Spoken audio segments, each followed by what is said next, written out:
बिस्मिल्लाहिर्रहमानिर्रहीम। Welcome to easy chemistry teach. Previous lecture में हमने अर्हेनियस कंसेप्ट के डिसएडवांटेजेस और एडवांटेजेस पे बात किया था। आज हम पढ़ेंगे ब्रांस्टेड और Lowry acid and bases concept कि ब्रांस्टेड और लोरी जो है ये एसिड और बेस के बारे में क्या कहते हैं। इसके मुताबिक एसिड कौन सा सब्सटेंस होगा और बेस कौन सा सब्सटेंस होगा। तो स्टार्ट करते हैं ब्रांस्टेड और लोरी एसिड बेस का कंसेप्ट।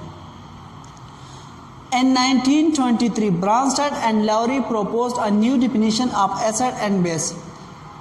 1923 में ब्रांस्टेड जर्मनी में और लॉरी इंग्लैंड में उसने एसिड और बेस का एक न्यू डिफिनीशन क्या किया था, प्रपोज किया था कि उसके मुताबिक अर्हेनियस से और जितने भी प्रीवियस कंसेप्ट है एसिड बेस का उससे हटकर एक नया डिफिनीशन प्रपोज किया था ब्रांस्टेड ने और लॉरी ने। ब्रांस्टेड ने जर्मनी में कहा था और लॉरी ने इंग्लैंड में। ठीक है, तो आगे बढ़ते हैं कि ब्रांस्टेड और लॉरी के मुताबिक एसिड कौन सा सब्सटेंस होगा और बेसिस कौन सा सब्सटेंस होगा। ठीक है, तो पहले स्टार्ट करते हैं एसिड्स।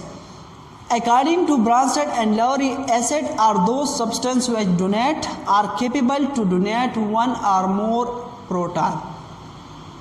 इससे जो प्रीवियस कंसेप्ट था इसमें हमने कहा था कि एसिड ऐसा सब्सटेंस होगा जो इक्वस सॉल्यूशन में हाइड्रोजन आयन देता है या प्रोटॉन देता है, लेकिन उसकी डिसएडवांटेजेस में और डिमेरिट्स में हमने पढ़ा कि कुछ ऐसा सब्सटेंस है, ठीक है, जो एसिड है लेकिन उसमें हाइड्रोजन नहीं दे सकता, ठीक है, प्रोटॉन नहीं देता, ठीक है, इक्वस सॉल्यूशन में या वो गैसियस स्टेट में और इस वजह से वो हाइड्रोजन आयन नहीं दे सकता। तो अर्हेनियस कंसेप्ट क्या हुआ था, वो सारे एसिड को डिफाइन नहीं कर सकता था। तो ब्रांस्टेड और लॉरी आ गए।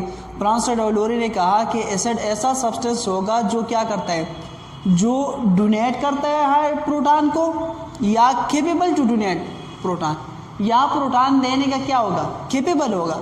ऐसा सब्सटेंस जो प्रोटॉन देता है या प्रोटॉन देने के केपेबल है, तो इस सब्सटेंस को ब्रांस्टेड और लॉरी ने एसिड कहा था। ठीक है, कि ऐसा सब्सटेंस जो प्रोटॉन देता है या देने की सलाहियत रखता है तो ये क्या होगा, ब्रांस्टेड और लॉरी के मुताबिक एसिड होगा। जिस तरह HCl है, HCl क्या होता है, ये क्या देता है, ये हाइड्रोजन आयन देता है, प्रोटॉन देता है। HBr हाइड्रोजन आयन देता है, सल्फ्यूरिक एसिड देता है, H2O भी हाइड्रोजन आयन देता है। ठीक है, अकॉर्डिंग टू अर्हेनियस आप ये नहीं कह सकते थे कि H2O क्या होता है, ये एसिड होता है, क्योंकि अर्हेनियस तो कहता था कि इक्वस सोल्यूशन में हाइड्रोजन आयन देता है, कि वाटर के सोल्यूशन में जो हाइड्रोजन आयन देता है तो एसिड होगा। ठीक है, तो ब्रांस्टेड और लॉरी ने जो डिमेरिट्स थे अर्हेनियस कंसेप्ट है उसको दूर करने के लिए उसने एक नया डिफिनीशन प्रेजेंट किया था कि एसिड ऐसा सब्सटेंस होगा जो हाइड्रोजन आयन दे सकता है या देता है, तो ये क्या होगा, एसिड होगा। आते हैं सेकंड नंबर पे बेस, कि ब्रांस्टेड और लॉरी के मुताबिक बेस कौन सा सब्सटेंस होगा। According to Bronsted and Lowry concept, base as a substance, Bronsted और लॉरी के मुताबिक बेस ऐसा सब्सटेंस होगा which accept are capable to accept one or more proton.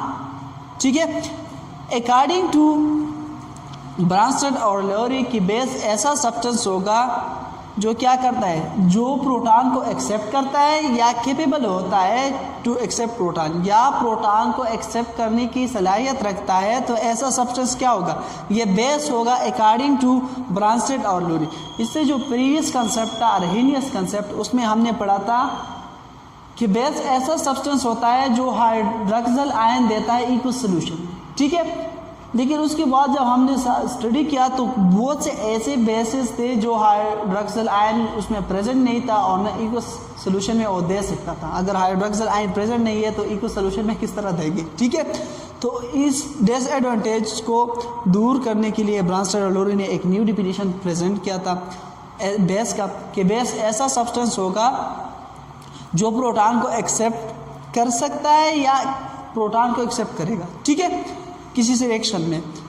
For example NH3 ammonia जो था ये अकॉर्डिंग टू अर्हेनियस बेस नहीं था और ये बेसिक कैरेक्टरिस्टिक शो करता था, लेकिन अर्हेनियस इसके बेसिक कैरेक्टरिस्टिक को एक्सप्लेन नहीं कर सकता था, क्योंकि ये क्या होता है, NH3 जो होता है ये बेस है और ये इसलिए बेस होता है कि ये प्रोटॉन को क्या कर सकते हैं, प्रोटॉन को एक्सेप्ट कर सकता है, क्योंकि उसके पास क्या होता है, one lone pair of electron होता है। क्या होता है? One lone pair of electron. जब परस करिए कोई एसिड के साथ रिएक्शन करता है तो ये NH3 प्लस HCl मैंने ले लिया, ये रिएक्शन करता है। हमें पता है कि एसिड क्या देता है? हाइड्रोजन आयन देता है, तो ये बनाएगा NH4 प्लस Cl माइनस। ठीक है, तो अकॉर्डिंग टू ब्रांस्टेड-लोरी NH3 क्या है? ये बेस है।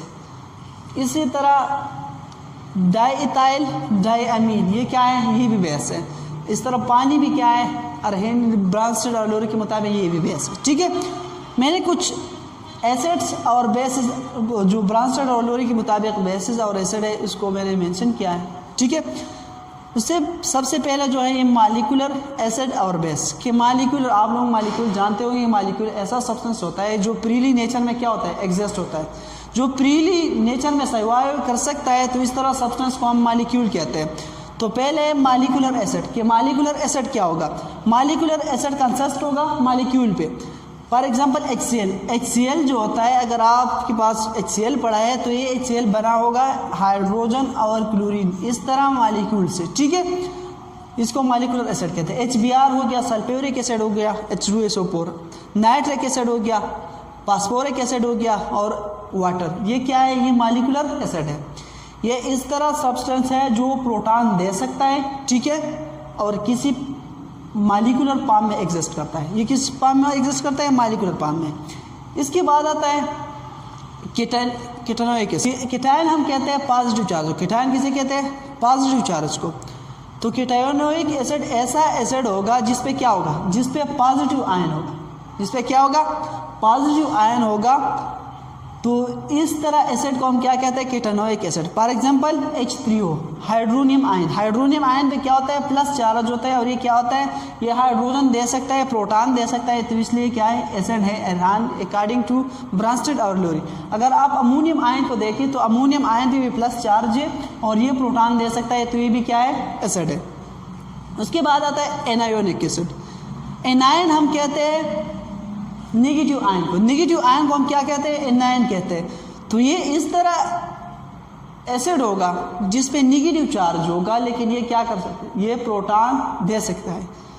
ऐसा सब्सटेंस होगा जिसमें नेगेटिव चार्ज भी होगा और प्रोटॉन भी देता है। ठीक है, for example HS minus, HS sulphate, hydrogen sulphate negative ion पे जो हाइड्रोजन सल्फेट होता है इसमें नेगेटिव, ये क्या कर सकते हैं? प्रोटॉन दे सकते हैं। ये HCO3 minus, HSO4 minus, H2SO4 minus, ये सारे क्या होते हैं? H2SO4 H2PO4 minus. ठीक है, तो ये सारे क्या है? ये एनायोनिक एसिड है, मतलब इस पर नेगेटिव चार्ज भी है और ये क्या है? एसिड भी है। इसके साथ साथ अगर बेसिस का आप देखें तो पहले मालिकुलर बेस। मालिकुलर बेस ऐसा बेस होता है जो जिसका स्मॉल यूनिट क्या होगा? मालिक्यूल होगा। फॉर एग्जांपल NH3 क्या है? NH3 का अगर आप स्मॉलेस्ट यूनिट देखें तो इसका स्मॉलेस्ट यूनिट क्या होगा? सिंपल 1 NH3 होगा, अमोनिया होगा। ठीक है, अगर आपके पास अमोनिया पड़ा है तो ये अमोनिया किस चीज़ से बना होगा? ये बना होगा मालिकुलर अमोनिया से, जो हाइड्रोजन 3 हाइड्रोजन और 1 नाइट्रोजन से बना होता है। ठीक है, इसका मालिक्यूल अगर आपके पास फर्ज करें ये आपके पास पड़ा है 17 ग्राम अमोनिया अगर आपके पास पड़ा है, तो इस 17 ग्राम अमोनिया में आपके पास इस तरह NH3 का 6.023 वे 10⁻⁴23 मालिक्यूल प्रेजेंट होगा। ठीक है, इस तरह अगर आप देखें वाटर को, ये भी क्या है? ये भी मालिकुलर बेस है। अगर आप मिथाइल अमीन को देखें तो ये भी मालिकुलर बेस है। ठीक है, इस तरह N2H4 जो है ये भी मालिकुलर बेस है। ठीक है, उसके बाद आता है केटायोनिक बेस पे, कि ऐसा बेस जिस पे क्या होता है? जिस पे पॉजिटिव चार्ज होता है लेकिन बेसिक कैरेक्टरिस्टिक शो करता है, तो इस तरह बेस को हम कहते हैं केटायोनिक एसिड। और केटायोनिक एसिड में ज़्यादातर कम्प्लेक्स में प्रेजेंट होता है। फॉर एग्जांपल ये है, ये पेंटा इक्वा और मोनोहाइड्रोक्सी और पेरेट, ये एक कम्प्लेक्स है। और ये क्या है? ये भी बेसिक कैरेक्टरिस्टिक शो करता है। ये पेंटा इक्वा मोनोहाइड्रोक्सी और पेरेट, ये क्या है? ये एक कैटायोनिक बेस है, क्योंकि ये क्या कर सकता है, प्रोटॉन को एक्सेप्ट कर सकता है, तो इसलिए क्या है, ये बेस है। उसके बाद आता है एनायोनिक बेस। एनायोनिक बेस इस तरह बेस होता है जिसमें निगेटिव चार्ज होता है, और जितना भी निगेटिव चार्ज पीछे होता है ये सारे क्या होता है, ये बेसिक कैरेक्टरिस्टिक शो करता है, ठीक है। For example Cl minus, Br minus, F minus, OH minus, ये सारे क्या है, ये एनायोनिक बेस है, ठीक है। तो आई होप ये आपको समझ में आ गया होगा कि ब्रांस्टेड और लोरी के मुताबिक एसिड कौन सा सब्सटेंस है और बेसिस कौन सा सब्सटेंस है। तो नेक्स्ट वीडियो में इंशाल्लाह हम और इसमें से जो सेकंड टॉपिक है वो कंजुगेट एसिड और कंजुगेट बेस है। तो नेक्स्ट वीडियो में इंशाल्लाह हम कंजुगेट एसिड और बेस पे बात करेंगे, ठीक है। तो मिलते हैं नेक्स्ट वीडियो में। अल्लाह हाफिज़।